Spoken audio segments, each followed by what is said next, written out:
প্রসঙ্গে আজকের এই Shivam city brigade school and college এবং মিজান স্কলার্স স্কুল কর্তৃক এই আয়োজনে নিহত শিক্ষার্থীদের উদ্দেশ্যে দোয়া আলোচনা এবং যারা অসুস্থ রয়েছেন তাদের জন্য শিক্ষার্থী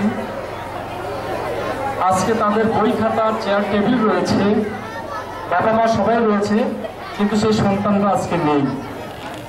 আমাদের অত্র বিদ্যালয়ের শিক্ষার্থী নিয়ে আমাদের একটি চিত্র আমরা মাঠ প্রাঙ্গণে কিছুক্ষণের মধ্যে শুরু করতে যাচ্ছি। সবাই দেখার আমন্ত্রণ। আসসালামু আলাইকুম ওয়া রাহমাতুল্লাহি ওয়া বারাকাতুহু। ব্রিগেড স্কুল অ্যান্ড কলেজ মাঠ প্রাঙ্গণে আমরা সেই চিত্র ধারণ করতেছি।